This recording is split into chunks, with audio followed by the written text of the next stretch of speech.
Salut à toutes, salut à tous, bienvenue dans Roulement de tambour, le supplément Tech Café. J'ai eu des discussions captivantes avec plusieurs personnes, mais notamment une personne que vous entendrez peut-être bientôt dans un autre podcast. Je vous tease ça un petit peu quelques jours, quelques semaines plutôt à l'avance, mais on m'a suggéré, j'ai trouvé ça très pertinent Guillaume, qu'on appelle ça tout simplement le supplément. Donc je te propose, après avoir changé des dizaines de fois de nom, de format, d'épisode complémentaire à l'épisode hebdo, qu'on appelle ça le supplément. C'est fou, j'étais persuadé qu'on appelait ça Tech Café Week-end en fait. Moi. Et ben voilà, on appelait ça comme ça avant, mais comme ça correspond pas forcément au week-end, on va l'appeler Tech Café supplémentaire.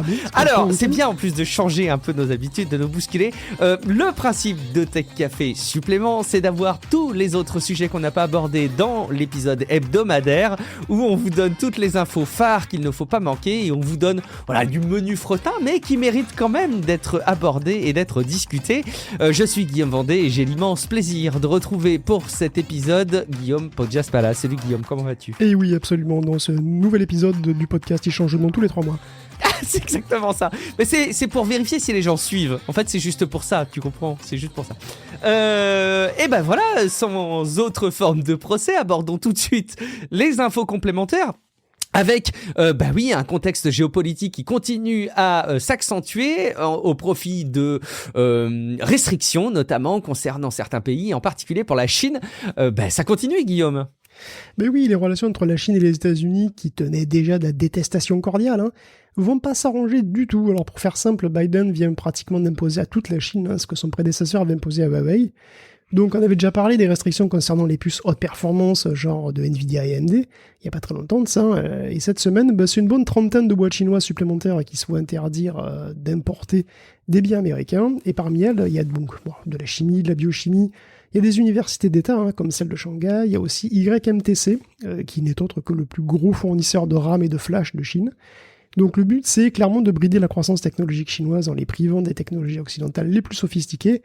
Par exemple, tout équipement gravé en moins de 16 nanomètres ou équivalent sera interdit d'exportation vers le pays. Ça fait beaucoup. On rappelle que 16 nanomètres, c'est il y a 10 ans, quoi. Les dernières GeForce sont gravées en 4 nanomètres. Intel a introduit le 14 nanomètres en 2015. Les trucs en bois, vous pouvez, quoi. C'est grosso modo, c'est ça, ouais. Donc les entités en question sont techniquement pas blacklistées, mais il faudra à chaque boîte américaine qui souhaite faire affaire avec demander une autorisation spécifique qui sera délivrée que si le gouvernement est convaincu à 100 ou 130% qu'il n'y a aucun risque pour la santé et la sécurité du pays. Bon, c'est moins facile, on va dire, c'est une petite friction. Donc Apple lui-même d'ailleurs envisageait de se servir chez YMTC. YMTC, ça veut dire Yangtze Memory Company. Yangtze Technology Memory Company, un truc comme ça. Donc globalement, Apple voulait les voir parce que ils étaient pas trop chers et ça avait fait pas mal de vagues outre-Atlantique parce que c'est une boîte chinoise. Donc voilà. Alors c'est d'une manière peu surprenante, les Chinois eux ont pas très bien pris la nouvelle. Donc ils accusent les US de torpiller la concurrence, de déclencher de fait une guerre commerciale qui va peser sur l'économie mondiale et c'est probablement déjà le cas. Même si l'impact de la mesure, pour l'instant, elle est difficile à isoler d'un contexte macroéconomique qui est quand même assez difficile, entre récession, pénurie et demande en chute libre. Bon, de fait d'ailleurs AMD et Samsung dégringolent, Intel et ASML aussi, comme SMIC. Donc de toute façon, le Nasdaq est en baisse depuis sur la semaine. Il est clair que les restrictions pour la Chine vont aussi impacter beaucoup de boîtes américaines et leurs partenaires, puisque Samsung par exemple a pas mal investi là-bas. Donc la Chine va devoir se passer de plus en plus de nos technos et on va devoir se passer de plus en plus de leur marché. Ça va faire mal des deux côtés, d'autant que la Chine peut tout de même disposer d'architecture libre comme RISC-V, et oui, je le replace, Alibaba commence à s'y intéresser sérieusement. Donc quand même, ce sera un comble si Biden permettait l'explosion de RISC-V avec ces restrictions aux dépens de ARM et Intel. Parce que en tout cas, Intel s'est positionné quand même comme un fondeur généraliste. Voilà, c'est vraiment ce qu'il veut devenir, c'est l'objectif. Donc au moins, il pourra toujours gagner de l'argent en fabriquant des puces, quelles qu'elles soient. Pour ARM, par contre, c'est beaucoup moins évident. Et concernant RISC-V, je pense qu'il faudra mettre une pièce dans une tirelire à chaque fois que Guillaume Podjas-Mallah vous en parlera dans un épisode. C'est probablement la meilleure solution à faire, un placement plus fiable que la crypto-monnaie. Ouais, c'est ça qu'il faut faire en fait. C'est comme les gros mots. C'est quand tu dis RISC-V, tu mets 1 euro dans le cochon. C'est exactement ça. On compte sur vous. Par contre, il y en a un qui est en hausse, Guillaume, c'est TSMC. Oui, alors AMD par contre, attention, je voulais parler quand même un petit peu d'AMD parce que c'est intéressant. On parlait d'AMD et Samsung en baisse, et ben ouais, en fait ils sont en baisse, c'est pas qu'un peu. Samsung voit ses ventes baisser de 32%, et AMD corrige ses prévisions avec 1 milliard de rentrées en moins. La faute à qui? Eh ben à vous. Eh oui, c'est vrai quoi, vous achetez plus de PC. Ben voilà, maintenant bravo, hein, voilà. Bon, la demande était tellement haute ces dernières années, et elle a tellement baissé que les inventaires sont pleins en fait. Donc Intel accuse aussi une baisse de chiffre d'affaires quand même marquée. Pour un temps, les prix des composantes d'ailleurs comme la RAM et la flash vont continuer de baisser. Mais pour Nvidia d'ailleurs, il y a eu un choc en août, on avait parlé il me semble. Maintenant c'est AMD qui heureusement a vu sa part de marché sur les data centers et le calcul de performance augmenter généreusement depuis l'arrivée des Ryzen. Et donc si on regarde les courbes des chiffres d'affaires par secteur, on voit clairement que la diversification elle est totalement vitale de nos jours. C'est-à-dire que le segment du gaming est un peu atone pour AMD. Hein. Celui des PC, il est en chute libre.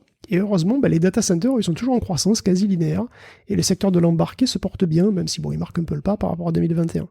Donc en somme, comme Nvidia, AMD est sauvé parce qu'il est plus concentré sur un seul marché. Nvidia, il a un spectre de produits qui va du drone intelligent au super ordinateur en passant par les consoles de jeux, les voitures, tout ce que tu veux. Diversification de ouf. Complètement, et AMD va devenir, si ça continue comme ça aussi, une boîte portée par le secteur professionnel, comme Nvidia, qui vend ses Tesla par brouette, et qui sera beaucoup moins portée par les clients, c'est-à-dire les machines clients, c'est-à-dire les PC grand public.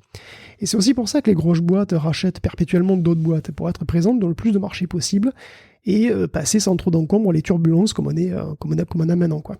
Alors ça fait pas tout, surtout quand ton business, c'est de rester justement à la pointe de la tech. Hein. Bon, dans le cas de Samsung, c'est ça. Et quand t'es Samsung, ta vie est quand même compliquée. Et d'ailleurs, il a dévoilé une feuille de route Samsung pour jusqu'en 2027, où il prévoit d'atteindre le 1,4 nanomètre après avoir introduit le 2 nanomètres en 2025. Le 3 nanomètres a été présenté cet été d'ailleurs. Hein. Donc il devra arriver en masse l'année prochaine, au début de l'année prochaine. Donc lui aussi, il veut se diversifier plus, tu vois, tout le monde. Hein. Les segments de la haute performance, il veut gagner sur le segment de la haute performance et de l'embarqué. Parce que ces deux secteurs-là doivent grossir à 50% des commandes d'ici 5 ans. Ça, c'est ce qu'il veut, c'est ce qu'il appelle de ses vœux. Tout comme d'ailleurs. Deux éléments assez opposés sur le spectre, quand même, quand on y réfléchit. L'embarqué et la haute performance. Oui, tout à fait. Mais justement, tu vois, c'est vraiment pas de mettre tous ses œufs dans le même panier. Donc là, en ce moment, ils sont quand même très très concentrés sur le mobile. Ils veulent là être présents partout. Donc l'embarqué, quand je dis embarqué, je sous-entendu non téléphone mobile, parce qu'évidemment ils sont très très présents là-dessus. Mais non téléphone mobile dans le sens objet connecté, automobile. Les montres, ouais. Tout à fait, les montres, les automobiles, les infrastructures 5G aussi, donc voilà, tout ce qui est infrastructure. Et donc la haute performance, donc c'est les puces pour serveurs, hein, globalement, et les stations de travail, et bien entendu il y a aussi tout ce qui est la puce mobile classique et les PC, etc., là où ils sont déjà quand même bien présents. Donc ils veulent aller chercher d'autres marchés que leur cœur de métier habituel. Et voilà, pour soutenir, ils veulent aussi évidemment soutenir la cadence de la miniaturisation, et donc eux aussi devenir des fabricants généralistes. Ce qu'ils sont déjà un peu, mais évidemment s'ils arrivent sur un peu tous les marchés comme ça va exacerber ça. Donc ça met bien la pression évidemment sur leur concurrent direct, TSMC, forcément. Et c'est justement TSMC, effectivement, qui, eux, à l'inverse, est plutôt sur un vent qui lui est favorable. Hein. Alors, TSMC, oui, disons, il essaye de rester. Ils ont le lead. Bon, TSMC, il est conscient de la pression que lui met Samsung. Et bientôt, que lui mettra Intel, vraisemblablement. Si tout va bien. Donc, il va investir, évidemment, pour conserver ce lead, ou ne serait-ce que rester à niveau. Et c'est quand même 40 milliards de dollars d'investissement cette année, 41 pour l'année prochaine, pour déployer le 2 nanomètres. Et conserver... C'est quoi, c'est un Twitter, ça? Écoute, oui, c'est presque un Twitter par an. C'est ça. Mais bon, c'est pour des trucs sérieux, quoi. C'est pour fabriquer des processeurs, c'est pas pour des... Bon. Bref, note bien que JP Morgan s'attendait à 2 milliards d'investissements de plus, en fait. Donc, ils ont réduit un peu la voilure parce que la demande, justement, ralentit. Donc, il est plus judicieux de conserver un peu sous la pédale pour l'année prochaine. D'ailleurs, comme tout est plus cher et que, justement, ils sont leaders, les prix continuent d'augmenter aussi. Donc, le prix du transistor est de plus en plus cher. Et même des poids super lourds comme Apple commencent à rechigner, commencent à être un petit peu, bon, quand même. Enfin, en tout cas, c'est ce que dit McRumors. Apparemment, les wafers de TSMC, les top niveau, top moumoute, ils augmenteraient de 6 à 8%. Et Apple aurait refusé dans un premier temps, avant de se raviser. Et c'est parce que y a personne d'autre, en fait. Il n'y a pas d'alternative crédible aux 3 nanomètres pour marquer une hausse de perf significative. parce que j'imagine que le 3 nanomètres de Samsung est peut-être pas complètement en remplacement direct de celui de TSMC. Donc ce nouveau 3 nanomètres, il va être cher, tellement qu'Apple fait partie des rares qui ont déjà les moyens de se l'offrir, hein, et ça en quasi-exclusivité, en avant-première quasiment, et surtout qu'ils ont un marché suffisamment grand et avec assez de marge pour le rentabiliser. Donc si on regarde les dépenses du secteur de semi-conducteurs sur 13 ans, on est passé de 43 milliards de dollars en 2008 à 153 en 2021 et sans doute 185 cette année. Donc c'est vraiment, ça explose, ça augmente de manière vraiment régulière et vraiment importante. Et donc il faut en vendre des trucs pour rentabiliser tout ça. Et on commence à le percevoir en tant que consommateur avec des prix qui ne baissent plus. Je veux dire, des prix à performance constante qui ne baissent plus, comme c'était le cas auparavant, hein, et ça aura des impacts majeurs sur toute l'industrie, des consoles de jeux jusqu'aux superordinateurs. Justement, tu parlais des super ordinateurs, et moi j'en ai une image, Guillaume, que tu vas probablement contredire nécessairement, qui est justement, tu vois, non seulement ils vont vite, non seulement ils font des calculs complexes, mais en plus ils sont fiables, tu vois. Et a priori, l'info que tu nous relais est peut-être de nature à contrebalancer un petit peu ce sentiment. Alors ça doit dépendre des superordinateurs, mais tu sais que, je veux dire, dès le début, les ordinateurs, les gros ordinateurs des universités, ils avaient des bugs très très régulièrement, ils tombaient en panne toutes les semaines. Enfin, je veux dire, bon, les premiers qui étaient électromécaniques, je sais pas à quel point c'est vrai cette histoire de bug, tu sais, le mot bug qui viendrait d'un insecte coincé dans un relais. Bon, je sais pas exactement à quel point c'est vrai. C'est tellement beau que ça donne envie d'y croire, en tout cas. Exactement.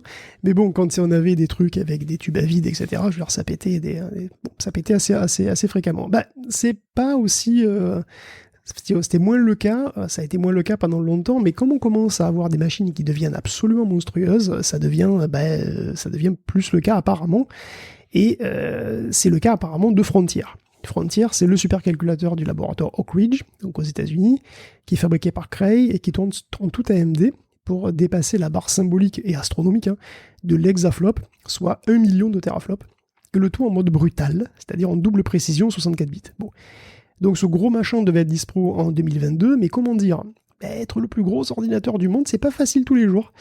Et Frontier tomberait pour l'instant en panne plusieurs fois par jour. Donc il faut dire qu'il a quand même près de 60 millions de pièces. Le plus inquiétant, c'est qu'il semble pas y avoir un coupable bien identifié. En tout cas, c'est ce que dit Justin Witt, qui dit que les responsabilités sont plutôt bien distribuées. C'est pas particulièrement un problème de fiabilité d'AMD ou de Cray d'ailleurs. Il a l'air de dire que la taille, tout simplement l'échelle de la bête est en cause.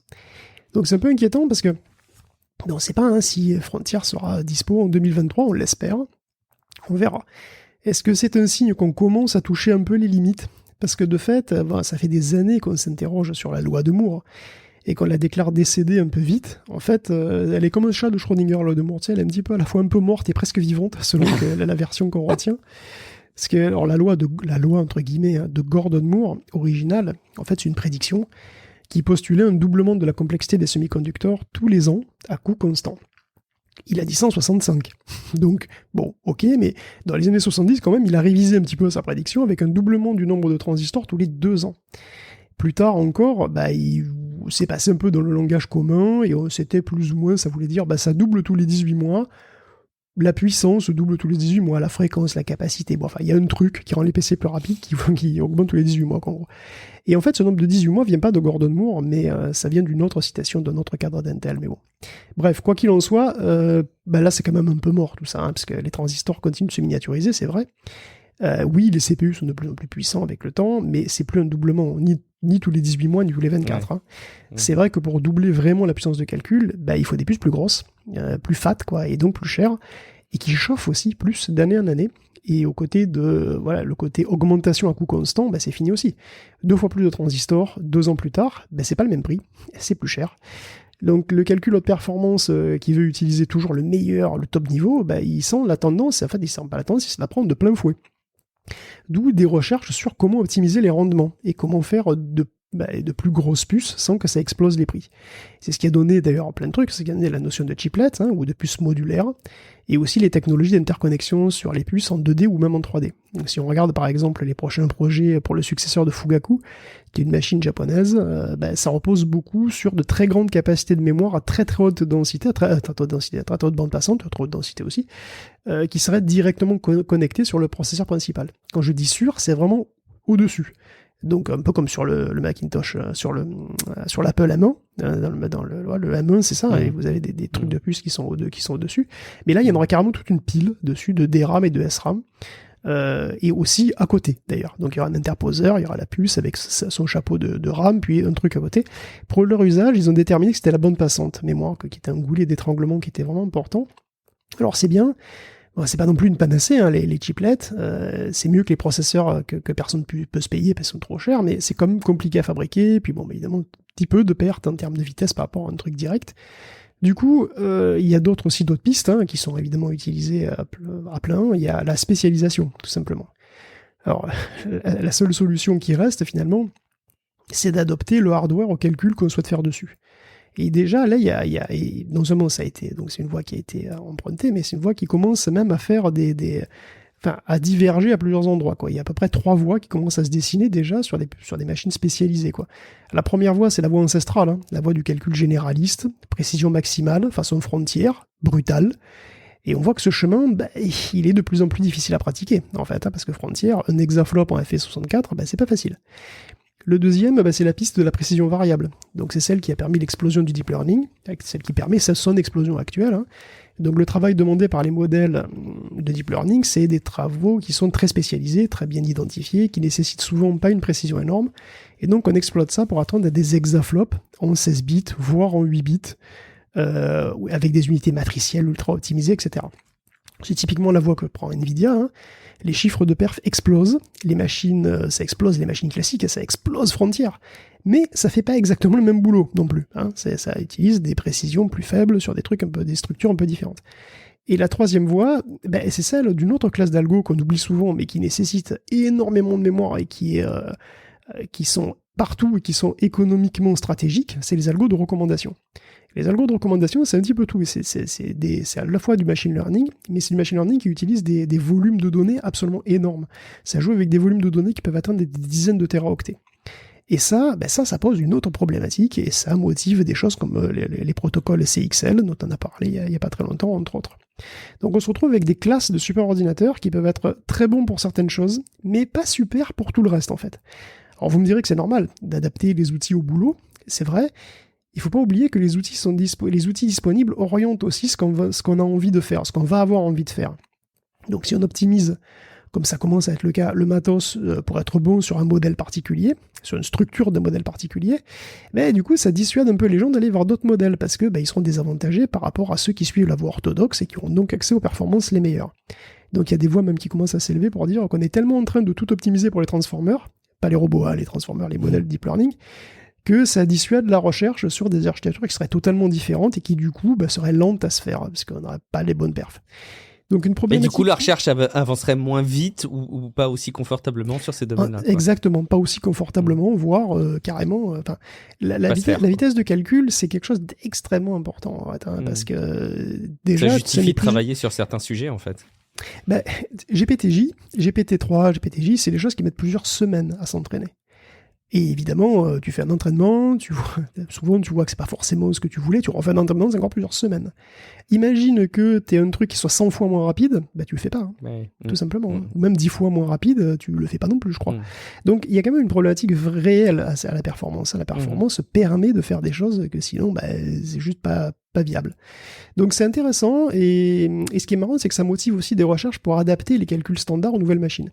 Donc en gros, plutôt que de tout faire en double précision, comme on faisait jusqu'à maintenant, donc sur des machines de type frontière, on essaye de faire des calculs en plusieurs fois, sur 16 bits par exemple, et de n'utiliser que le moins possible les calculs en 64 bits, pour quand même arriver au même résultat. Donc il y a des recherches comme ça qui changent les méthodes de calcul pour s'adapter au hardware et quand même arriver à faire des calculs classiques, c'est-à-dire non deep learning, sur des machines qui sont quand même optimisées pour le deep learning. En tout cas, c'est vraiment intéressant de voir finalement comment tout le monde se bat pour finalement faire perdurer une loi de Moore malgré son décès. C'est la fin de l'abondance de la loi de Moore quelque part. Ça demande à travailler de manière un petit peu plus rationnelle. Super intéressant, et j'avais vraiment pas en tête effectivement les enjeux que pouvaient représenter les performances des supercalculateurs, parce que oui, quand on les voit comme ça de l'extérieur, on se dit bon, c'est un peu du caprice pour que ça aille plus vite, quoi, qu'on fasse des calculs plus précis, plus profonds. Mais non, mais en fait, ça justifie carrément des usages, et tu l'as très bien démontré. C'est que quand ton truc, tu peux pas le faire en moins de 6 mois. Attends, on parle à longueur d'épisodes, de Midjourney, de GPT-3, de je sais pas qui. Oui, en ce moment, oui, c'est un peu notre dada. C'est un peu notre dada. Bon, ces trucs-là ne pourraient pas exister sans des puissances de calcul démentielles qui ont été développées ces 10 dernières années. C'est juste impossible. Un exemple donc extrêmement pragmatique, très bien. On reste dans l'univers des composants avec Raptor Lake du côté d'Intel, Guillaume. Oui, il y a un autre truc qui est chaud bouillant, c'est Raptor Lake, hein, qui arrive en courant sur ses 2 petites papates de derrière, le 20 octobre. Et comme pour me faire mentir un petit peu, ils sont globalement au même prix que leur contrepartie de 12e génération, sauf les i5 qui prennent $30. Par contre, on voit que leur consommation max est en hausse. Et en gros, la consommation max, c'est là qu'ils vont chercher les performances en plus, hein, puisque quand consommation mine, c'est quand ils sont plus ou moins au repos. Consommation max, c'est là que tu vas chercher les grosses perfs. En tout cas, Raptor fait déjà parler de lui avec un record d'overclocking à 8,2 GHz. C'est quand même dingue. Plus de 8 GHz atteint par un cœur, Core i9 13900K, avec de l'azote liquide. Oui, quand même. Alors, la puce de base possède 24 cœurs, et elle peut monter en stock à 5,8 GHz sur un cœur et à 5,5 sur tous les cœurs. Tant qu'ils ne font pas, en gros. C'est la nouvelle philosophie Intel. Hein, tant que ça ne fond pas, vas-y, envoie. Et dans le cas qui nous intéresse, les cœurs économiques étaient désactivés. Il faut dire que l'économie, c'était pas trop le sujet. Hein. On peut le dire. C'était pas l'objet de l'expérience. Donc là, ils ont pris un voltage de 1,824 volts, une température de moins 193 degrés, et autant de vapeur qu'une locomotive des années 40 à peu près, sur le truc. Et le Raptor a atteint 8,2 GHz sur un cœur pendant quelques minutes avant de faire un superbe écran bleu. Donc bon, pas non plus, voilà. Donc l'overclocking ça a marché. Pas longtemps, mais ça a marché. Voilà. Donc ça existe toujours, l'overclocking extrême. Le record chez AMD, c'est 7,5 GHz sur un Zen 4. Mais bon, ne faites pas ça chez vous, franchement. Évitez, effectivement, c'est pas très... Bon, pour le coup, ça met fin un peu douloureusement à la bête. On passe un petit mot aussi du côté de la GeForce RTX 4090. Les trucs chaud, oui, les trucs chaud bouillants. Alors, en retour sur la 4090, c'est une carte bien partie pour devenir légendaire. Et je reviens encore sur sa taille. Et oui, la taille compte. Si on a vu la Founders Edition, qui était déjà grosse, mais pas plus que la 3090, qui était donc de 3 slots PCI de large, on peut voir désormais les versions des partenaires. Et elles sont effectivement encore plus grosses. C'est 3,5 slots chez Asus et Zotac. Certaines seront même carrément 4 slots et font plus de 33 cm de long. C'est des monstres avec des radiateurs ahurissants. Mais pourquoi ? Parce que, en fait, la 4090 ne consomme pas plus que la 3090. Et si on en croit une source proche du dossier, comme on dit, qui travaillerait dans la supply chain à Taïwan, c'est parce que Nvidia comptait bien sortir une puce 4090 à 600 watts, à l'époque où elle aurait dû être gravée par Samsung. Donc ce sont les données en fait qu'il a envoyées à ses partenaires, qui ont dû faire avec, et qui ont donc prévu des radiateurs d'un bon kilo et demi. Plus tard, Nvidia s'est finalement tourné vers TSMC, qui lui a sorti une puce beaucoup plus rapide, qui devait donc monter bien moins haut en fréquence, de sorte que la consommation finale s'est finalement établie à 450 watts. Et les partenaires, ça, ils l'ont su qu'au dernier moment. Et donc, ça a dû en vénérer quelques-uns, puisque EVGA, désormais, refuse catégoriquement de travailler avec Nvidia. Bon, c'est pas officiel que ce soit à cause de ça, mais ça expliquerait quand même pas mal le truc. Non, parce que le poids supplémentaire, évidemment, ça coûte, tout ce métal, ça coûte $10 par carte au constructeur. Donc, c'est tout ça inutilement. Enfin bon, disons, les GeForce 4000 seront très bien refroidis. Donc, si cette histoire est vraie, et franchement, c'est plausible, ça suppose plein de choses. Déjà, ça suppose quand même que Samsung est franchement en retard par TSMC, à supposer qu'il s'agissait des 2 process haut de gamme sur les 2 trucs, mais bon, on imagine mal Nvidia voler en classe éco. Et ensuite, Nvidia allait sérieusement nous proposer des cartes à 600 watts.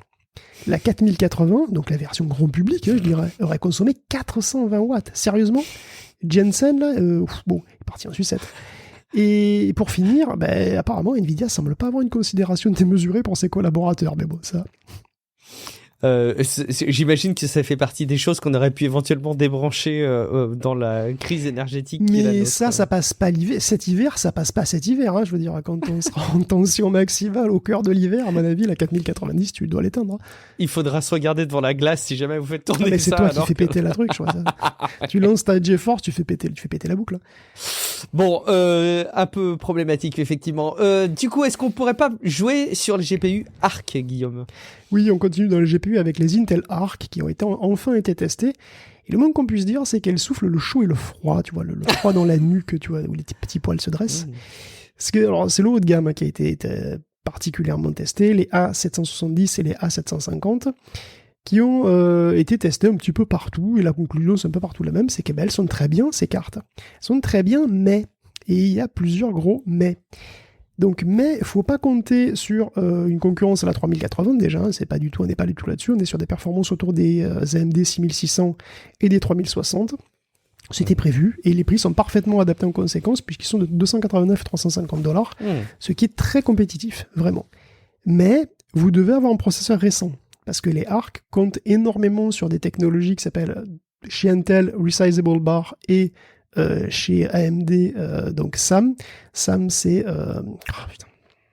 celui qui ne boit pas. Celui qui ne boit pas, exactement, tu as raison. Smart Access Memory, c'est ça, Smart Access Memory. Et donc sans ça, les performances peuvent être totalement désastreuses. Donc vous devez avoir un processeur récent du coup, parce que les Resizable Bar, c'est les Intel de génération 10 quand même, et les Zen 5000 pour le Smart Access Memory. Et est-ce que commercialement parlant, c'est du coup une proposition cohérente, sachant que tu dois payer un processeur récent ? Pas du tout. Non, non, je vais être clair. Hein. Si tu sors une carte budget, il faut t'attendre à ce que des mecs un peu budget, comme moi, avec des processeurs un peu anciens, aient envie d'upgrader. C'est ça. Donc c'est vraiment dommage de limiter à des Intel de génération 10 ou des Zen 5000. Ça limite si ta vieille carte graphique est tombée en... Mais non, justement, même pas. Mais, non. Mais oui, mais c'est ça. C'est gros ça. Et ça, c'est vrai que c'est carrément un souci. C'est vraiment dommage. Donc voilà, il faut donc un processeur récent avec évidemment une carte mère compatible et un BIOS où tu peux activer le rebar ou Smart Access Memory. Et si t'en as pas, tu passes ton chemin. C'est pas la peine de continuer à écouter en fait. Donc les ARC offrent de très bonnes performances en raster comme en ray tracing. Étonnamment bonne même en fait. Elle se bonifie avec la résolution. Au plus la résolution est haute, au plus l'écart se creuse avec la concurrence à l'avantage des ARC. C'est quand même incroyable. Mais elle donne le meilleur d'elle-même sur des titres récents. Sur les anciens jeux, en DirectX 11 ou moins, c'est le loto, et parfois ça marche pas. Donc c'est dommage. La carte offre aussi tout le confort moderne, puisqu'elle, XESS est très efficace, là où c'est supporté. Elle peut décoder et encoder de la V1, ce qui est vraiment un super point positif. Mais les drivers sont très jeunes. La stabilité n'est pas optimale, donc tout ça demande encore du travail. Donc jouer avec Arc, c'est l'aventure. Tu sais jamais exactement comment ça va se passer. C'est un jeu en soi en fait. Ça peut être excitant, hein. Parfois c'est le rêve, c'est la lune de miel, et parfois c'est la grosse dispute et les envies de divorce. Bon, vous êtes prévenus, les ARC ont du potentiel et elles ont aussi du caractère. Alors, cela dit, petit aparté, pour la création vidéo, les cartes ARC pourraient être une bonne affaire, parce qu'une petite ARC, une ARC 380, ça coûte que 140 $, c'est pas très cher, et ça permet l'encodage et le décodage et l'encodage, donc le transcodage AV1 transparent. Et certains streamers, par exemple, pourraient être intéressés. L'AV1 est standard sur plein de sites, mais son encodage requiert beaucoup de puissance CPU. Alors une carte ARC rend ça gratuit, 140 $. Donc ça peut être une option pour la vidéo, je pense. Ok, c'est cool. Je suis pas certain qu'elles étaient prévues pour être destinées à cet usage bien spécifique, mais les moins chers après les autres, évidemment. Ouais, forcément. Mais par contre, Intel, ce qu'il propose, c'est pas que des cartes graphiques, mais c'est aussi un langage de GPU, Guillaume. Ouais, pour conclure sur les ARC, pour un sujet très connexe, Intel veut créer un langage de programmation de GPU totalement agnostique qui s'appelle Cycle. Alors je sais, il y a déjà OpenCL, et d'ailleurs, effectivement, c'est aussi le Chronos Group qui gère Cycle et OpenCL, et en fait, Cycle utilise OpenCL. Donc OpenCL, c'est un truc de plutôt bas niveau, et alors que Cycle est plutôt de haut niveau. C'est prévu pour être une extension de C++, qui pourrait être compilée une fois pour toutes et fonctionner sur toute GPU ou CPU d'ailleurs, n'importe quoi qui soit compatible OpenCL en fait. Alors c'est pas le seul langage qui propose ça, il y a AMP et CUDA. Alors AMP c'est Microsoft et CUDA c'est Nvidia. L'avantage de la solution Intel, c'est que c'est agnostique, ça marche sur tous les accélérateurs et ça marche sur tous les OS. Donc Cycle ressemble beaucoup à CUDA structurellement, et d'ailleurs il existe même un traducteur CUDA vers Cycle, qui marche à 95%, le reste étant des fonctions qui sont propres au matériel NVIDIA, donc pas de regret. Et le but est clair, c'est réunifier le monde fragmenté du calcul du GPU, tout en offrant des outils pour que tu n'aies plus d'excuses pour ne pas utiliser une carte Intel. Parce que bon, quand même, voilà, maintenant qu'il y a Cycle et CUDA, etc. Tout cela est très cohérent finalement. Mais oui. On va parler d'autres produits qui font tourner des beaux graphismes avec le MetaQuest Pro. Alors je sais pas si tu voulais relayer les quelques annonces, Guillaume, ou si tu voulais que je me prête à l'exercice. Bah, comme tu veux. Il y a des trucs... Il y a une surprise. Alors, il y a il y a Meta qui a organisé sa conférence parce que c'est Meta maintenant, évidemment, c'est pas Facebook Connect, c'est Meta Connect, et qui a présenté le MetaQuest Pro, alors sur lequel il reste peut-être beaucoup de choses à vérifier, mais qui sera en tout cas, et ça c'est très concret et très pragmatique, très vérifiable, le 25 octobre, on a donc le MetaQuest Pro qui sera commercialisé et qui va laisser place à la réalité mixte. Donc on n'est pas sur une approche de réalité virtuelle comme le MetaQuest 1 ou 2 d'ailleurs, on est vraiment sur une proposition complémentaire avec un prix aussi différent puisqu'on a un produit qui sera accessible à 1799 € et qui s'appelle donc le MetaQuest Pro. Je pense qu'il faut peut-être le concevoir avant tout comme peut-être une plateforme de développement, une plateforme de démocratisation de ces usages en vue de les distribuer après au grand public.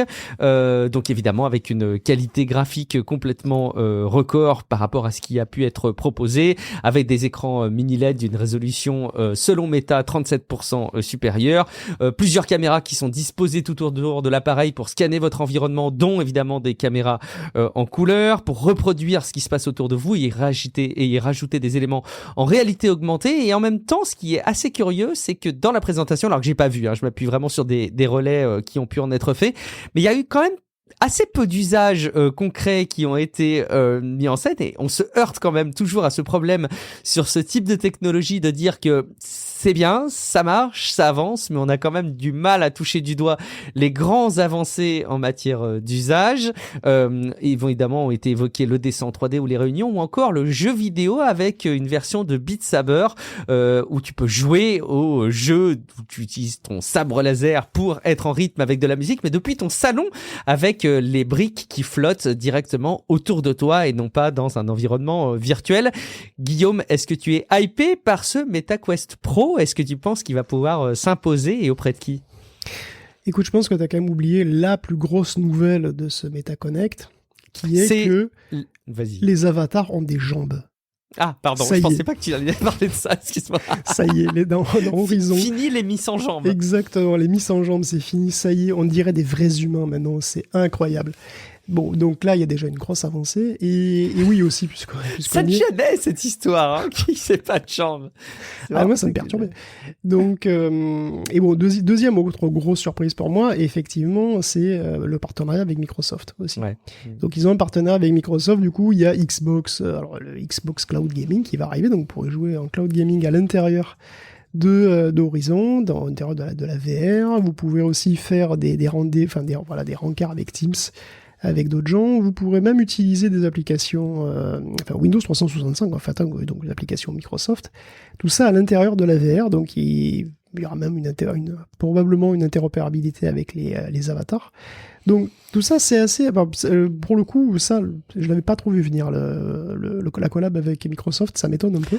Alors qu'en fait au-delà du partenariat des entreprises et de la mise à disposition de ce service sur une plateforme Meta, techniquement parlant, ça pouvait être attendu finalement. Aujourd'hui, on a bien Netflix qui est diffusé sur les Oculus avec la petite fenêtre flottante autour de toi. Finalement, que ce soit une fenêtre Netflix ou un jeu streamé. Là, l'intégration est un petit peu plus poussée et en fait, je trouve ça un peu étonnant parce que pendant très longtemps, si tu veux, Microsoft a eu HoloLens et qu'ils étaient donc en concurrence avec Meta.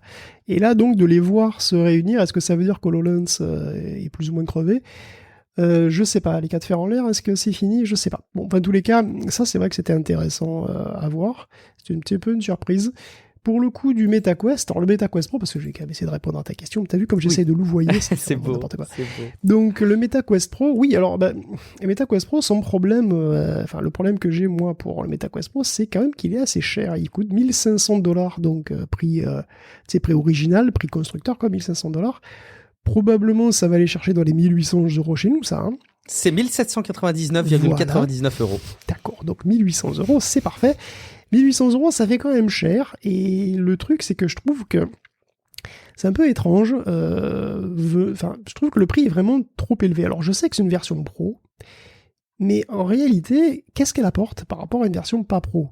Je veux dire, la résolution supérieure, 37%, c'est pas si énorme. Et il faut pas oublier que le Quest 2 a désormais un concurrent qui s'appelle le Pico 4, qui est meilleur, en fait, à bien des égards, et qui coûte un petit peu moins cher. Donc, il coûte $430, je crois. Donc, pour $430, t'as un truc meilleur que le Quest 2. Et là, on a un Quest Pro qui... Alors oui, ok, il y a un réglage interpupillaire, il est mieux, attention. Il y a un réglage interpupillaire, c'est bien, il y a 2 fois plus les de manettes RAM. sont moins imposantes, il n'y a pas de gros cercles qui petites, ça c'est très bien, tout à fait. C'est un Snapdragon XR2+, pas Snapdragon XR2+, c'est 50% plus puissant qu'un XR2. Enfin, je veux dire, tu vois, c'est pas le jour et la nuit, quoi, tu vois, c'est pas du tout un truc révolutionnaire. C'est juste, en fait, un upgrade normal qu'on se serait attendu à voir dans un Quest 3, sauf que c'est dans un Quest 3 à 1800 balles au lieu de 400, quoi. Et la question qui se pose, c'est, du coup, c'est clair que personne va acheter ça dans le grand public, parce que même ça n'a pas trop de sens, quoi. Et je me pose la question de quel est l'avantage par rapport à un Quest 2, si ce n'est effectivement cette vision en couleur, la vision en couleur de réalité mixte. Qui est cool. Donc elle est cool, mais je veux dire, c'est quand même cher payé, quoi. Je trouve qu'elle est vraiment cher payée, sachant qu'encore une fois, le Pico 4 donne aussi un retour en couleur. Alors il est probablement de moins bonne qualité, mais avec un Pico 4, vous voyez la réalité en couleur, comme avec un Quest Pro. Bon, de là à dire qu'il est suffisamment bon et que lui, il est un petit peu positionné un petit peu cher, je sais pas. Je sais pas à quel point, si tu veux, c'est pour un pro, hein, pour des pros. Quand tu sais que pour les pros, il y a les casques Vario, qui sont certes plus chers que le Quest Pro, mais qui donnent une résolution qui est beaucoup, beaucoup plus élevée, à tel point que les pixels sont totalement invisibles. Quand tu veux faire un truc pro et vraiment sérieux, et vraiment mettre plein la vue, tu prends un Vario. Là, un Quest Pro, bon, ça me paraît un peu léger, si tu veux, pour les pros, et ça me paraît beaucoup trop cher pour le grand public. Donc, je suis un petit peu partagé, quand même, sur ce Quest Pro. Ça se veut être un concurrent peut-être des lunettes Apple avec le même positionnement en termes de prix. Les lunettes Apple et qui vont intégrer probablement une puce M2 qui va littéralement écraser le Snapdragon. C'est pas du tout la même chose. Bon, on verra. Parmi les petits clins d'œil que je trouve assez malins et qui étaient finalement prévisibles si on y réfléchissait et qui sont absolument pas de nature à justifier le prix, il y a quand même la station de charge qui est assez cool. Finalement, tu poses le casque sur la station de charge. Bon, c'est Qi en fait. Enfin, j'en sais rien. D'ailleurs, c'est peut-être pas la norme Qi, mais c'est de la recharge par induction. Tu poses ton casque et ça le recharge. Finalement, je trouve ça plutôt cool aussi. Est-ce que finalement le métavers, Guillaume, ce serait pas tout simplement l'avenir quand on voit ce type de produit ? Ça vient après cette petite news qui est passée, qui a fait rire tout le monde, même si c'est un peu aux dépens de Meta, c'est ce qui ressort d'un mémo interne du VP de Meta qui se désespère que l'équipe de dev d'Horizon ne l'utilise pratiquement pas. Et il veut même les obliger à y plonger au moins une fois par semaine. Allez, s'il vous plaît, faites un effort. Alors, il reconnaît aussi qu'Horizon souffre de bugs, d'une qualité qui laisse à désirer, qui va s'améliorer effectivement, mais pour l'instant c'est pas non plus foufou. Et il est bien conscient que si ses créateurs ne l'aiment pas, personne ne l'aimera, un petit peu comme Frankenstein, ce pauvre vieux. Donc pas assez qualitatif et graphiquement trop pauvre, Horizon demande encore beaucoup de boulot pour devenir une sorte de Roblox VR pour adultes, ce qui en souhaite un objectif aussi bizarre qu'ambitieux. Bon, le métaverse reste nébuleux, faut pas en déduire non plus que la VR est en train de mourir, pas du tout. Le Quest 2 tout seul s'est vendu 15 millions d'exemplaires d'ailleurs, puisqu'on en parlait. C'est fou, ouais. Le PSVR s'est vendu à 6 millions d'exemplaires. Le PSVR 2 suscite beaucoup de curiosité, c'est sur Internet, et les concurrents Quest, donc comme les Pico, vont stimuler probablement le marché qui était quand même pas mal monopolistique pour l'instant. En tout cas pour le casque autonome. Mais voilà, mais le casque autonome c'est super important, parce que la VR a connu son début de hype il y a 10 ans, quand Palmer Luckey montrer son proto d'Oculus, et ensuite il y a eu une forme de déception un peu qui a été due au coût et à la complexité générale des casques PC de l'époque. Il y avait des fils, des capteurs partout, il fallait une grosse machine, chère, un setup complexe. Bon, Facebook a un peu sauvé le game en fait, hein, il faut le reconnaître ça, puisqu'avec le Quest, le modèle du casque autonome tout intégré, ils ont rendu la VR beaucoup plus mainstream, beaucoup plus simple, avec un onboarding, comme on dit, vraiment beaucoup plus simple. C'est même presque devenu une norme en fait. L'expérience d'utilisateur du Quest est devenue finalement une norme. Et petit à petit, les parts de marché du jeu VR augmentent petit à petit, tranquillement. Donc la VR évolue de manière relativement lente parce que ça pose des problèmes difficiles en termes d'ingénierie. Et donc elle se fait une place petit à petit pour des usages qui se créent au fur et à mesure. Mais ça reste difficile d'avoir les trucs comme dans les films de science-fiction. On a des trucs qui sont déjà vraiment pas mal en réalité, hein. Mais des trucs aussi immersifs, aussi légers, aussi autonomes que les films de science-fiction, c'est des vrais gros défis techniques. Il suffit de voir le Quest VR, hein, je veux dire, il est très beau, il est beaucoup plus léger, beaucoup plus compact, on l'a pas vraiment dit, mais il est vrai qu'il est, je sais pas s'il est plus léger, mais en tout cas il est beaucoup plus compact que le Quest 2, avec une nouvelle technologie de Le Quest Pro, tu veux dire? Pardon? Le Quest Pro. Le Quest Pro, oui, pardon, il est qu'est-ce que j'ai pas Tu disais le Quest VR, je voulais être sûr de Pardon, savoir. le Quest Pro, oui, désolé. Le Quest Pro, Mm. effectivement, est plus compact, vers l'avant, c'est un beau casque, hein, il est vraiment sophistiqué avec un suivi du regard et tout, comme le PSVR 2. Donc, c'est quand même une belle machine, déjà, tu vois, et il faut quand même beaucoup de travail pour arriver à ça. Donc, ça s'améliore petit à petit. Bon, voilà, quand tu vois le prix du Quest Pro, tu te dis qu'on n'y est pas encore, quoi. Donc, ça prend du temps. Et qui dit VR dit, ou pas d'ailleurs, métavers, parce qu'il y a eu un article qui a fait les choux gras des médiathèques. Une interprétation du métaverse. Une interprétation du métavers, effectivement. Mais c'est un article de Coindesk qui disait qu'il y avait 38 utilisateurs, j'adore ce chiffre, 38 utilisateurs actifs dans Decentraland et 522 dans The Sandbox. Bon, après vérification et un peu de sérieux, les chiffres ne sont pas ceux-là. Mais pour autant, effectivement, on est à quelques milliers d'utilisateurs dans ces plateformes-là qui se valaient être des incarnations de métavers. Et il faut reconnaître que quand on se rappelle le prix de certaines entreprises qui ont dépensé des sommes assez importantes quand même pour avoir des parcelles sur ces espaces-là et voir qu'elles sont aujourd'hui des millions de dollars quand même. Parfois des millions de dollars. Et pour voir que c'est utilisé par quelques milliers de joueurs, est-ce que c'est un pari sur l'avenir qu'il fallait absolument prendre?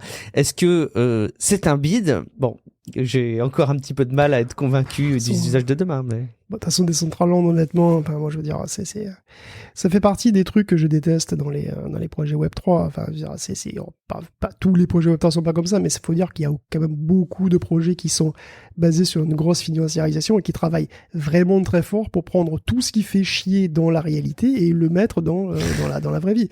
Tout ce qu'on adore, comme la spéculation, la montée des prix, la spéculation immobilière, tu sais, le fait que si t'es riche, tu peux avoir pignon sur rue, que si t'es pauvre, t'habites en banlieue, tu prends tout ça et tu bosses très très fort pour remettre tout ça exactement dans un espace virtuel qui a absolument pas besoin de ce genre de truc. Je veux dire, c'est quand même magnifique. Donc, je veux dire, les gens n'en veulent pas. Comme c'est bizarre, quoi, sans déconner. Bon. Est-ce que les emmerdes, c'est pas ce qui incarne le plus la réalité, finalement? C'est peut-être beaucoup plus réaliste, effectivement, que beaucoup d'autres jeux. Je veux dire, mais est-ce qu'on a envie de quelque chose de réaliste, finalement? Est-ce qu'on n'a pas envie de quelque chose de différent de la réalité? Moi, j'ai pas envie forcément de retrouver les mêmes problèmes immobiliers dans mon monde virtuel que dans mon monde réel, quoi. J'en ai assez dans mon monde réel, ça suffit, merci. Mais bon. Très bien, un petit tour. Alors tu vas nous faire un petit peu de rétro maintenant, hein. On retourne pas dans un épisode de Tech Café rétro, mais quand même on retourne du temps de Windows 95, Guillaume.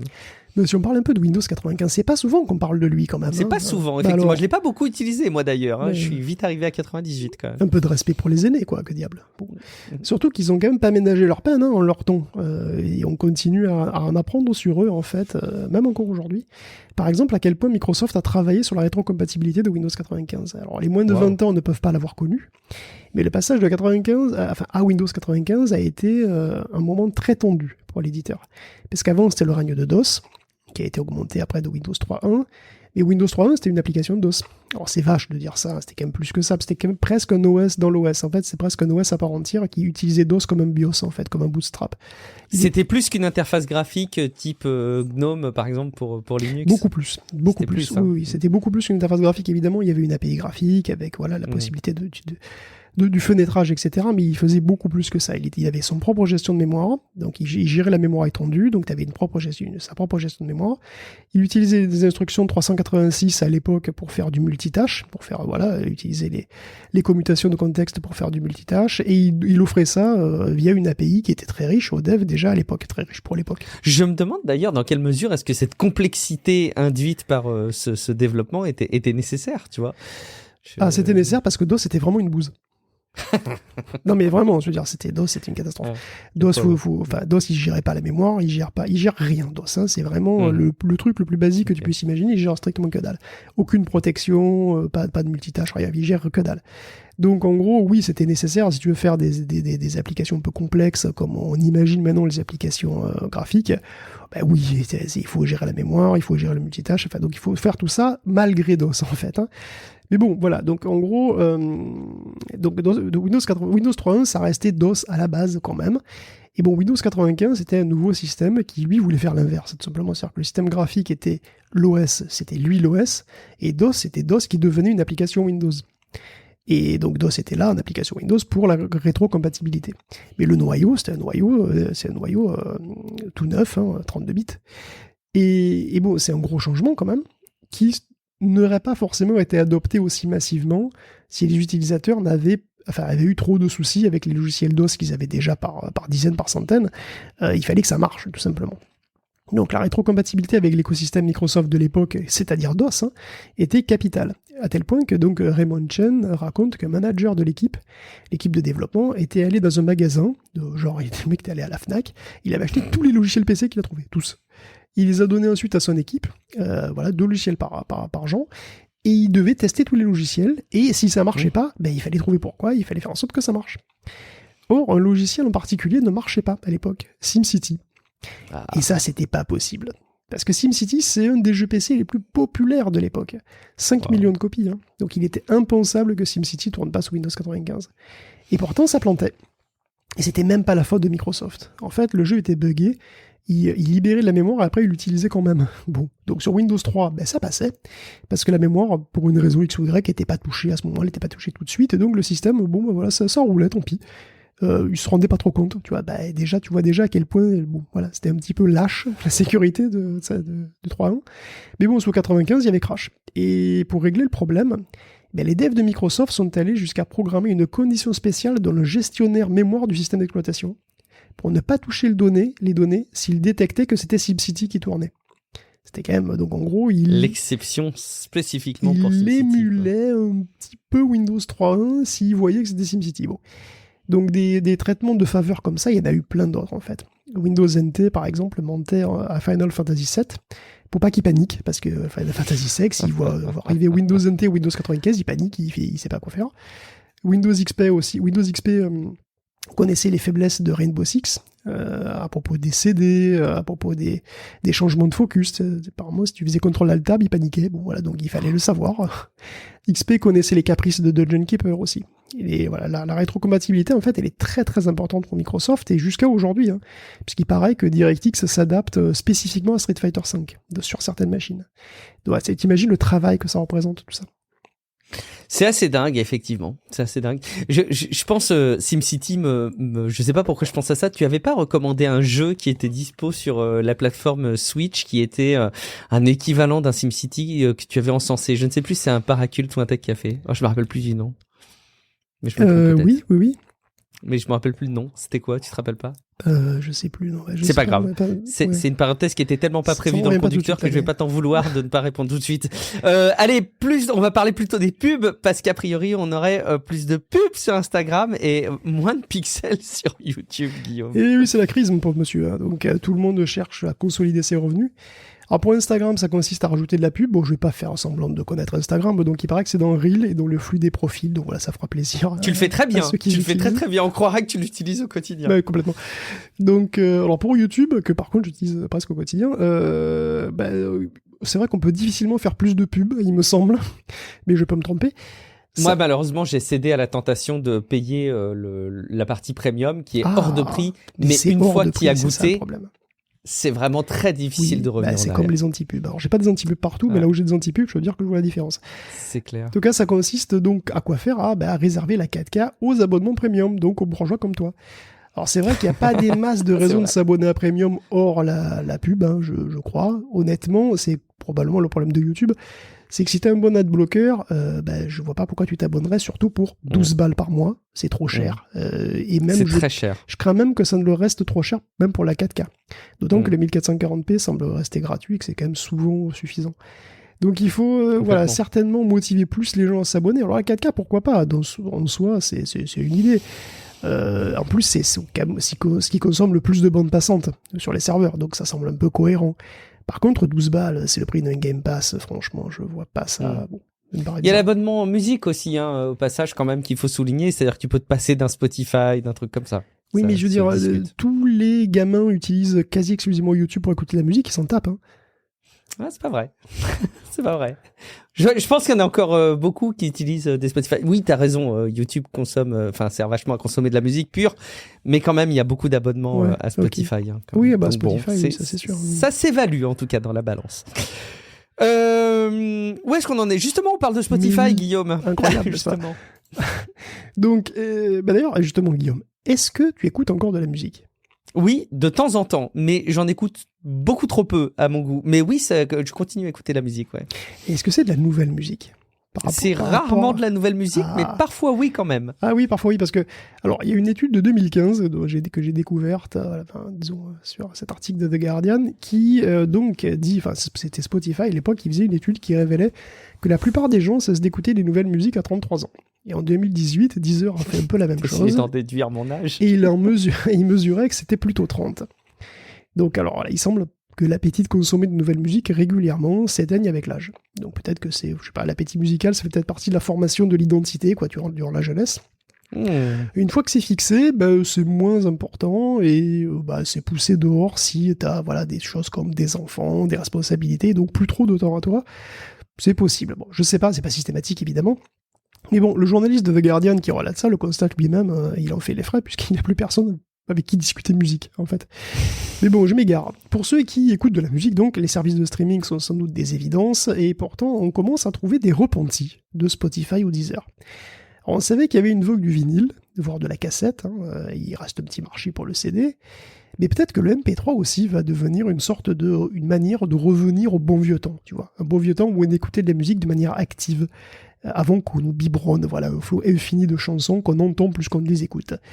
Enfin, c'est en tout cas ce que disent certains, là encore donc dans un autre article de The Guardian, qui ont réalisé un beau jour que Spotify avait en quelque sorte anesthésié leur goût pour la musique. Alors, sur Spotify, ils étaient passifs, ils consommaient ce qu'on leur donnait sans trop réfléchir, et ils cherchaient finalement un produit, un produit pour coller à leur humeur du moment.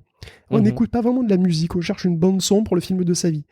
Et ils se sont donc désabonnés, et ils sont redevenus actifs. Voilà, ils cherchent des albums, ils testent des trucs, ils font leur propre compile MP3 qu'ils trimballent sur de vieux iPods, ils reprennent le pouvoir, ils écoutent tout un album au lieu de zapper de tube en tube. Ils se posent pour écouter, vraiment la musique. Ils suivent les artistes d'album en album, comme au bon vieux temps, je sais pas. Alors c'est assez rigolo, ça fait partie de ces petits trucs, de ces petits articles lifestyle que je vois passer de temps en temps. À ton avis, l'iPod est-il la future nouvelle platine vinyle ? Je crois absolument pas. mais peut-être, pourquoi pas. Je suis tellement étonné quand je vois ces rayons remplis de vinyle dans les Fnac et dans les magasins de médias. C'est... oui, puis c'est vraiment quelque chose. Tu regardes plus les gens qui ont des collections vinyles comme étant des bêtes curieuses, mais je t'avoue que c'est vraiment pas un truc que j'aurais pu anticiper. Et c'est beau quelque part. Ça veut dire que la nature humaine a de matière à nous surprendre, et que les consommations, sont pas forcément celles qu'on impose, quoi. Le vinyle, c'est pas vraiment une question de technologie. À mon avis, c'est pas parce que c'est une technologie rétro, c'est parce que ça valorise la musique. C'est la meilleure incarnation physique que tu peux faire de la musique. C'est ça, c'est une incarnation physique et avec cette incarnation, ça impose quelque chose en fait. C'est-à-dire que si tu veux, il y a une certaine praticité aussi, parce que la cassette... Non, c'est pas pratique du tout, c'est la nul. Cassette audio serait meilleure incarnation, mais pas pratique. Tout ça, c'est pourri. Mais tout est pourri, je veux dire, le vinyle, c'est pas pratique, c'est nul. La cassette, c'est pas pratique, c'est nul, il faut rembobiner, c'est débile. Mais pourquoi le vinyle plutôt que le CD, par contre ? Alors le vinyle plutôt que le CD, à mon avis, il y a peut-être un peu de snobisme, puis c'est parce que ça fait des trucs plus gros. Ça fait des choses plus grosses sur lesquelles on peut avoir des plus belles jaquettes, de l'art plus joli. Enfin, en fait, je pense que c'est visuel, ça permet de collectionner. Il y a un petit côté snobisme, je pense, mais ce qui est intéressant, c'est que les supports physiques permettent le rituel. Et je pense que c'est ça qui est le plus important, en fait. C'est-à-dire que Spotify, c'est pas un rituel. C'est-à-dire, tu choisis, voilà, je suis dans tel mood, voilà, je veux tel truc. Bon, tu peux chercher des artistes, évidemment, c'est caricatural, mais il y a un peu cette idée de c'est automatique, c'est automatisé. Alors que quand tu as un support physique, que ce soit une cassette ou un vinyle, et surtout quand c'est un support physique un peu chiant, comme c'est le cas de la cassette ou du vinyle, ben, il y a un côté rituel. Je veux dire, je me prends un moment pour écouter de la musique, je prends ma platine, j'ai un truc dédié, un espace dédié, avec une platine, dessus je mets un gros disque, je mets la tête dessus, et c'est un rituel. C'est très symbolique, hein, c'est totalement psychologique, hein. C'est pas une question de qualité ou quoi que ce soit, ça j'y crois pas, moi j'y crois pas. Mais en tous les cas, c'est vraiment une question de rituel. Il y a le rituel d'écouter de la musique qui la valorise en quelque sorte. Enfin, je pense que moi je le ressens comme ça, si tu veux. Ce qui est très marrant d'ailleurs, c'est que moi les plateformes de musique, quelles qu'elles soient, je les consomme comme je consommais des albums CD ou vinyle, c'est-à-dire que je vais chercher un artiste et je lance un album. Je suis très perturbé par le fonctionnement qui est pas mal imposé par Spotify auprès de ses utilisateurs, et a priori il y en a beaucoup qui s'en satisfont, mais justement de lancer une playlist, de lancer une musique et de laisser s'enchaîner derrière les musiques, moi c'est quelque chose qui me perturbe en fait. Donc je me rends compte à quel point je suis un consommateur de vinyle, mais sur les plateformes musique sans vinyle. Donc c'est déroutant. Il y a peut-être un côté moderne rétro chez toi. Bah après, peut-être. Il y a toutes les consos, vous consommez comme vous voulez, ce que vous voulez, mais voilà, moi je le ressens comme ça. Je ressens cette histoire de rituel où voilà. Et c'est pareil quand ils disent, il y en a un qui dit, il chope un vieil iPod sur eBay. Et comme c'est un vieil iPod, évidemment, à l'époque, les disques durs étaient quand même assez petits, donc il a viré le disque dur et l'a remplacé par une carte SD, beaucoup plus grosse, et en plus, évidemment, ça dure plus longtemps, ça consomme moins d'énergie. Du coup, il s'est fabriqué son baladeur MP3 rétro-moderne, et en fait, il a le rituel de copier des fichiers dessus. C'est chiant, hein, mais c'est un rituel aussi, quelque part, tu vois. Et voilà, il y a cette idée d'être actif et de démarche qui doit être importante, enfin, pour certaines personnes, j'imagine. Et toi, tu consommes la musique comment, Guillaume ? Et moi, j'ai plus de 30 ans. Et je me rends compte que je suis totalement là-dedans et que j'écoute très peu de nouvelles musiques. Mais sur des plateformes quand même. Et que j'ai peu de temps d'écoute hors podcast, en réalité, pour écouter vraiment de la musique. Parce que le temps d'écoute, il est limité aussi. Et que je privilégie l'écoute de podcast par rapport à l'écoute de musique. Excellent. Donc, je suis totalement dans la tendance, je dirais. Merci pour cette fenêtre des générations et de la consommation musicale. Allez, un petit détournement là encore des visages peut-être. Among Us, Guillaume, nouvelle plateforme de rencontre. Ouais. Alors c'est vrai que si tu me demandais un truc qui était le plus loin possible de Tinder, c'est clair. Mais vraiment à l'opposé, hein, j'aurais pu te citer Among Us parce qu'après tout c'est quand même un jeu vidéo multi où tout le monde est une sorte d'astronaute cartoon sans genre et avec un casque, tu vois. Et c'est perdu. Voilà, ça drague et ça essaye de pécho aussi sur Among Us. C'est fou, ça. Comment ils font ? Parce que moi, je suis quand même concentré quand je joue à Among Us. Mais ils jouent pas à Among Us, ils restent dans les lobbies et ils chattent. Ah, d'accord. Je crois que je serais toujours fasciné par la plasticité et l'adaptabilité de la nature humaine et dès lors qu'il s'agit de cul, en fait. C'est ça qui est magnifique. Et il y a une journaliste de Kotaku qui décrit son expérience lunaire où elle se fait draguer sur les chats des lobbies de Among Us. Hein. Et ils se valent pas tous. Alors évidemment, certains sont ouvertement roleplay et orientés, je pense que ça s'appelle pas horny RP only ou I send D-Pics si on veut faire juste une petite partie de Among Us, hein, je veux dire. Bref, au-delà de la blague, ça montre aussi la difficulté d'avoir une plateforme hyper populaire et de la garder safe. Parce que sur Among Us, il y a des enfants évidemment plein, et il y a des outils, hein, attention, et les éditeurs ont fait, enfin ils ont travaillé quand même, hein. Il y a le child account où tu peux pas chatter, en fait, il y a juste des mots prédéfinis, il y a un système d'alerte bien sûr, mais il y a quand même toujours plein de salons cochons. Et c'est même pour un jeu avec des casques. Alors pourquoi pas finalement, hein, entre adultes, pourquoi pas ? L'amour est aveugle et la beauté est intérieure, donc derrière le casque. C'est tellement beau, c'est tellement beau. Et l'iconographie, mon gosse, au passage, je suis marqué, moi, de voir que mon fils, qui sait même pas quel type de jeu vidéo c'est, est absolument subjugué par le fait d'avoir un t-shirt ou un sweat Among Us, tu vois. Dans la cour d'école, c'est dingue. L'iconographie des personnages est très réussie, je pense, au passage. Les glows d'Amazon, Guillaume. Oh, t'étais en train de le supprimer dans le conducteur. Ouais, Oh, je trouvais que ça faisait long, mais finalement, heureusement que c'est week-end. Bon, ok, c'est allez, on va jusqu'au bout. Ouais, très rapidement, l'Amazon Glow est mort. Voilà, il est mort, caput finito. Vous savez, c'était cette espèce de grosse brique verticale avec un écran et un projecteur. C'était tellement écrit que ça allait mourir, ça. C'était pas écrit. Bah écoute, le truc c'est que ça. C'était écrit justement. Ah, c'était écrit. Bah oui, c'était écrit puisque voilà. Au début, ça devait permettre à Grande Tati de faire des dessins avec le petit dernier. Mais ça s'est pas bien vendu, bizarrement, parce que bon, outre une niche finalement assez réduite d'usage, et puis grosso modo, n'importe quel clone de Skype fait l'affaire en fait, hein, si tu veux dessiner avec le petit. Donc le prix de l'engin c'était quand même $300, et surtout il y avait un abonnement à $5 par mois par-dessus, donc ça a pas trop séduit. Ouais. De l'autre côté, il y a le Scout, voilà, un robot de livraison lancé en 2019, qui va retourner dans son placard. Hein, alors, c'est le robot sport. Il faut dire que voilà, ce robot, il portait pas beaucoup de petits paquets, et surtout, il les livrait à la vitesse d'un facteur à pied, voire d'un facteur avec un pied beau.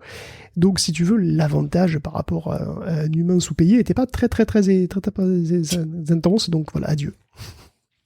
Tant pis, paix à leur âme, mais c'est sûr que c'était écrit que ça ne marcherait pas ce truc. Pour moi, c'était du contenu pour Podcast Tech, quoi. Mais vraiment, on en a parlé, bien sûr. Bien évidemment, je me rappelle, tu penses bien. Allez, c'est pas que les intelligences artificielles font pas d'erreurs, Guillaume, c'est plutôt que les humains en font un peu plus qu'eux. Ben voilà, t'as tout résumé. T'as tout résumé, ouais. Un follow-up obligatoire quand même peut-être sur Copilot et ses collègues, hein. Donc Copilot, c'est cette IA de GitHub qui écrit du code pour toi.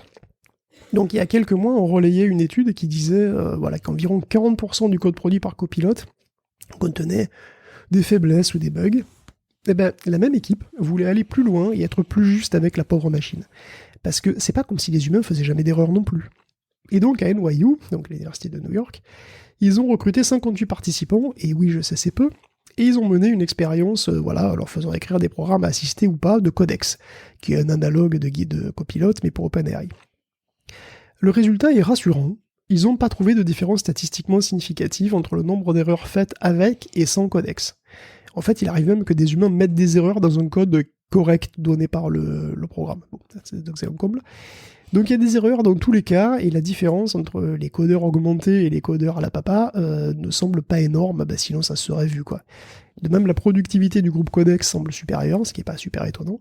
Mais au-delà de ça, on peut pas vraiment dire grand-chose parce que voilà, la taille de l'échantillon est vraiment faible. Donc c'est rassurant, même s'il est possible que le nombre d'erreurs même pourrait être moindre avec Codex, mais c'est trop tôt pour le dire.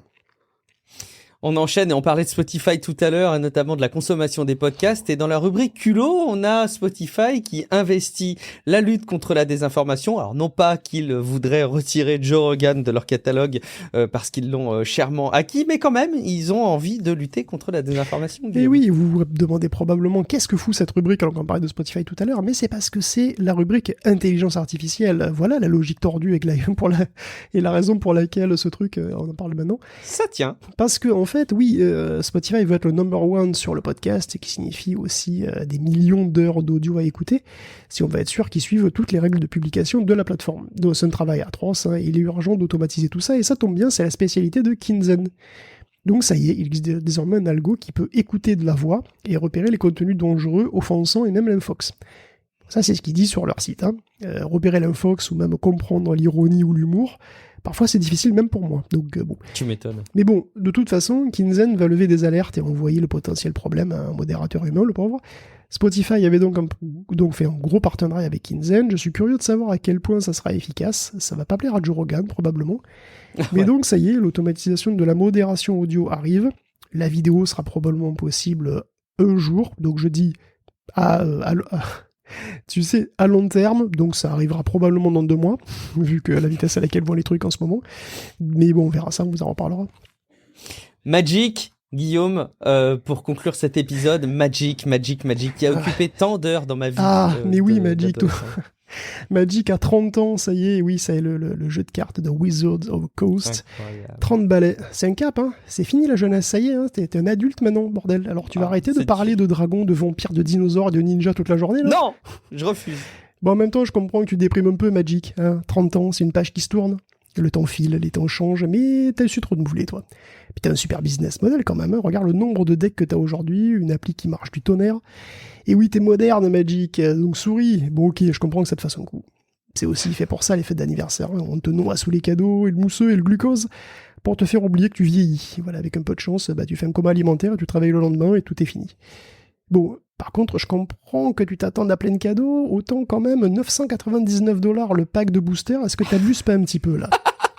Caprice. Faut marquer le coup, ouais, ok, mais là c'est surtout mon banquier que ça va marquer ton passage à la maturité là. 999$ pour 4 boosters collector, sérieux? T'as encore fumé? Même pas. Tu pourrais au moins les autoriser en tournoi à ce prix-là, les cartes. Eh ben non, bien sûr, parce qu'il y a même la Black Lotus dedans. Parmi les 114 cartes rééditées à choper et que tu as aléatoirement, bien entendu, dans chaque booster. Maintenant que j'y pense, Magic, t'as toujours été vénal. Ne le nie pas, t'as toujours aimé le pognon. Hein, ces histoires de cartes rares, de boosters. Je sais que c'est pas toi qui les as montés, tous ces trucs, mais enfin, c'est pas Panini qui a créé le Black Lotus, hein, ce truc tellement cheaté. Avoue que ça te plaît quand les prix des cartes flambent. Hein, combien la Black Lotus? 511 000$. T'es fier de toi. Et puis ce renouvellement incessant qui fait qu'il faut acheter des decks sur booster tous les 3 mois pour rester dans la course. C'est bien joué, hein, je le reconnais, mais on peut pas dire que tu sois un grand philanthrope, Madge. De toute façon, je serais bien que je serais pas invité à ta fête d'anniversaire. Hein. T'as toujours été snob en plus, suffit de voir comment tu formules tes règles sur les cartes, on dirait le code pénal. Bon, à 1000 balles le ticket d'entrée, ça sera encore une fête jet set avec des gars blindés qui repartiront plein de boosters qu'ils ouvriront jamais, qui prendront la poussière dans une vitrine. Après, si ça peut t'aider à passer le cap, écoute, j'espère juste que pour tes 40 ans, tu seras plus serein, que t'auras pris un peu de sagesse, de sérénité, de magnanimité, mais j'en doute. Quelle invention incroyable hein, de Richard Garfield à l'époque, n'empêche que le concept de Magic, et moi je t'avoue j'ai vraiment passé des heures et des heures avec Magic. J'ai encore ma boîte de vieilles cartes qui sommeille à la cave, que j'essaye de préserver de l'humidité, peut-être d'ailleurs pas avec beaucoup de succès. Mais tu t'es pas lancé sur l'appli parce qu'elle est, enfin le jeu est bien, hein, Magic. Je me suis Arena. jamais lancé sur l'appli. Est-ce qu'il y a les mêmes travers? Est-ce que tu dois acheter des cartes Tu peux ne pas, tu peux grinder, avoir des boosters gratuits et puis construire un deck comme ça. Hein. Eh ben peut-être que je le lancerai, tiens d'ailleurs. Ça marche sûr. J'ai foutu le verre dans le fruit, mais alors comme c'est possible ça en plus. C'est bien possible. Non parce que honnêtement, tu as déjà beaucoup de cartes les boosters de base, enfin les sets de base, donc sur l'appli Magic, là, Arena, ils sont déjà assez bien fournis, hein, donc tu peux déjà jouer pas mal, et puis après, t'as des boosters régulièrement, tu peux vraiment créer un truc des trucs plutôt puissants. Ok, eh ben, ça me fait mal au cœur de devoir tester de l'installer finalement. Ça fonctionne même sur téléphone. Ah, arrête, ça suffit maintenant. Il faudrait écouter le podcast de la cellule avec Romaric Briand et Romaric Briand vous parlera assez régulièrement de la beauté de Magic. Suivez-le d'ailleurs hein, sur Twitter. Écoute, merci beaucoup Guillaume pour ce petit clin d'œil et ton incitation à installer cette app qui va me consommer beaucoup plus de temps que les échecs. Et merci surtout pour la préparation de cette émission, de cet épisode de Tech Café, ce supplément. On vous rappelle, si jamais vous voulez interagir avec nous, vous pouvez déposer un commentaire sur techcafé.fr, que vous pouvez nous mentionner sur les réseaux sociaux @TechCaféPodcast sur Twitter. Vous pouvez aussi discuter entre vous et avec nous sur le serveur Discord de Tech Café dont les notes figurent dans l'épisode. Et également, bien entendu, et c'est peut-être là le plus important, si vous trouvez que le podcast vous apporte un contenu qui vous est utile et divertissant, que c'est un rendez-vous dans vos journées que vous ne manqueriez pour rien au monde, peut-être envisager d'aller nous soutenir sur patreon.com/techcafé. Et en attendant, vous pourrez même probablement bientôt, très prochainement, solliciter Guillaume Poggiaspala à titre individuel. Où est-ce qu'on peut te retrouver, Guillaume?